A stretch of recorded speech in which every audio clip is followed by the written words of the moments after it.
Hello दोस्तों, मैं श्वेता परमार एक बार फिर आप सभी के समक्ष हाजिर हूं और आप सभी का स्वागत करती हूं प्रभात एग्जाम के यूट्यूब चैनल पर, जहां पर हम आईएएस ऑफिसर्स की सक्सेस स्टोरीज को लेकर रूबरू होते हैं। असफलताओं में भी विफलता देखना एक बहुत बड़ा गुण होता है। कभी भी हार न मानने का जज्बा अपने आप में ही शानदार होता है। अगर हम ये ठान लें कि हमें ये चीज़ हासिल करनी है तो सारी कायनात उसे हमारा होने में लगा देती है। अगर हम ये सोच लें कि चाहे कुछ भी हो जाए, परिस्थितियाँ कितनी ही विषम क्यों ना हो, लेकिन हम अपना लक्ष्य ज़रूर पालेंगे, तो हम उसे पा ही लेते हैं। क्योंकि हमारा भाग्य भी जानता है कि ये इंसान सच्चा है, इसकी लगन सच्ची है और ये पूरी तरीके से अपने लक्ष्य को, अपने गोल को पाना चाहता है। आप अपने आप को ही अपना प्रेरणा का स्रोत बनाएं। आपका प्रतिद्वंदी आप अपने आप को बनाएं, क्योंकि अगर आप अपनी प्रतिस्पर्धा खुद से ही रखेंगे, अपना कंपटीशन खुद से ही रखेंगे, तो आप ज़रूर कामयाब होंगे। क्योंकि आपको पता रहेगा कि आप कहाँ पर हो। और बिल्कुल ये बात मान कर चलिए कि जब हमारा कंपटीशन किसी और से ना होकर हमसे खुद से होता है, तो हम बेहतर से सर्वश्रेष्ठ बन जाते हैं। तो आइए हम बात करते हैं आईएएस ऑफिसर अतहर आमिर उल शफीक खान की, जिन्होंने यूपीएससी 2015 में ऑल इंडिया रैंक 2 लेकर सफलता हासिल की। अतहर आमिर खान का भी यही मानना था कि असफलता में विफलता को देखना बहुत अच्छा होता है और मैंने हमेशा यही किया है। वो कहते हैं कि मैं हमेशा से समाज के लिए कुछ करना चाहता था और इसीलिए मैं इस प्रतिष्ठित आईएएस परीक्षा में पास होना चाहता था। उन्हें सिविल सेवा परीक्षा देने का एकमात्र ध्येय यही था कि उन्हें समाज की सेवा करनी है। हालांकि बहुत से ऐसे उत्प्रेरक योजनाएं हैं और बहुत से ऐसे लोग हैं जो समाज की सेवा कर रहे हैं, लेकिन वो आईएएस बनकर करना चाहते थे, क्योंकि वो कहते हैं कि एक आईएएस के पास एक निश्चित राय लेने का या एक डिसीजन लेने की पावर होती है और वो कुछ एक्स्ट्रा करना चाहते थे। उनका ध्येय सिर्फ पैसा कमाना ही नहीं था। आईएएस अतहर आमिर उल शफीक खान, इनका जन्म श्रीनगर से 60 किलोमीटर दूर दक्षिण में अनंतनाग जिले के देवीपोरा मट्टन गांव में हुआ। उनके पिता मोहम्मद शफी एक स्कूल टीचर थे और उनकी माता एक गृहिणी। उनके एक छोटा भाई है और 2 बहिनें। आमिर खान ने अपनी स्कूल की शिक्षा 11वीं 12वीं तक की शिक्षा टिंडले बिस्को स्कूल से पूरी की और उसके बाद वो आईआईटी में दाखिला लेना चाहते थे। वो बीई का कोर्स करना चाहते थे, लेकिन उनका सपना बीटेक करने का था। खैर, जो भी हो, लेकिन उनको हमेशा से ये लगता था कि मुझे हर क्षेत्र की परीक्षाओं में सफलता हासिल करनी है और उन्हें ये हुनर प्राप्त भी था। वो हर क्षेत्र की परीक्षा में अव्वल आते थे, चाहे वो AIEEE यानी कि अखिल भारतीय इंजीनियरिंग प्रवेश परीक्षा हो या फिर PMT यानी कि प्री मेडिकल टेस्ट। आईआईटी से पहले उन्होंने कुछ समय तक मेडिकल कॉलेज में भी पढ़ाई की है। वो हमेशा ये कहते हैं कि मैं एक ऐसी प्रेरणा बनना चाहता हूँ लोगों के लिए, जिनको ये लगे कि नहीं, अगर हम अटल हैं किसी भी चीज़ में तो हमें वो चीज़ मिलती है। और मुझे ये प्रेरणा मेरे दादाजी से मिली। वो हमेशा मुझे यही कहते थे कि देखो, अगर तुम्हारी मेहनत सच्ची है और लगन भरपूर है तो कितना ही बड़ा कठिन समय क्यों ना आ जाए, कितनी ही बड़ी चुनौती तुम्हारे सामने क्यों ना आ जाए, तुम निश्चित सफल होगे। और बस ऐसा ही मेरे साथ हुआ। हालांकि उनकी दिलचस्पी 2009 में टॉपर रहे शाह फैजल से प्रेरणा लेकर हुई, पर फिर भी उनका सपना वैसे यही था कि उन्हें आईएएस बनना है। लेकिन उसके बाद वो और ज़्यादा दमदार और स्ट्रॉन्ग हो गया। अब उन्हें पता था कि स्पष्ट तौर पर मुझे कैसे पढ़ाई करनी है, मुझे क्या हासिल करना है और कैसे मुझे आईएएस के परीक्षा को क्रॉस करना है, क्रैक करना है। उनका मानना था कि एक ओहदा जो होता है वो भूमिकाओं की जिम्मेदारियों के साथ ही नहीं, बल्कि उसमें आपको घुसना पड़ता है, उसमें आपको वास्तव में लोगों के जीवन में बदलाव लाना पड़ता है।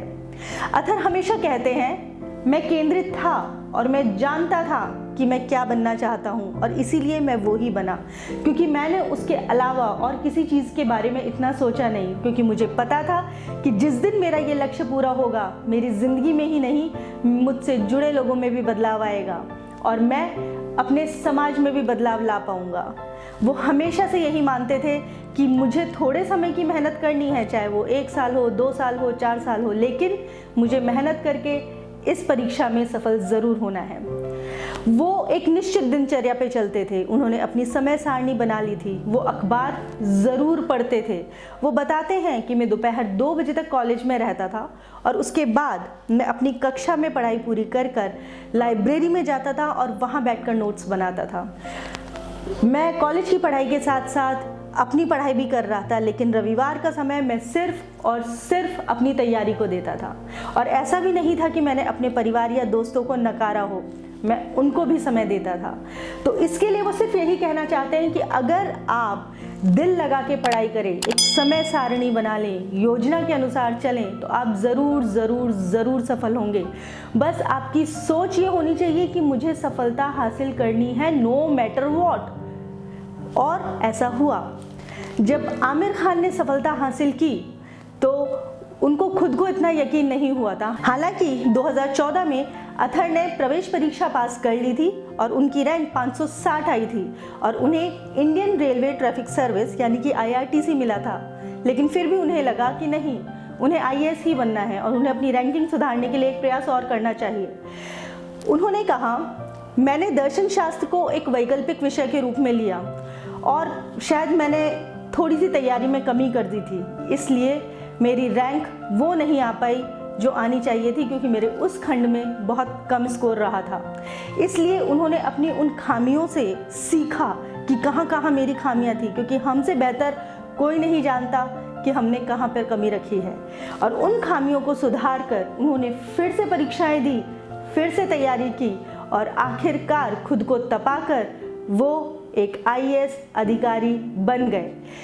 प्रवेश परीक्षा 2015 में उनकी सेकंड रैंक आई। वो कहते हैं कि मैंने जैसे ही समय अंतराल को भरना सीखा, जैसे ही मैंने खुद का विश्लेषण करना सीखा, मैंने ये देख लिया कि हाँ मैं ये गलत था और मैंने उनको सुधार लिया है, तो मुझे समझ आ गया था कि मेरी तैयारी पूरी है और बस मुझे अब अपना ध्यान पूरी तरीके से वहीं केंद्रित करना था और सभी अध्यायों को गहराई से पढ़ना था। और आखिरकार उन्होंने 2015 में सफलता पाई और AIR रैंक 2 हासिल की।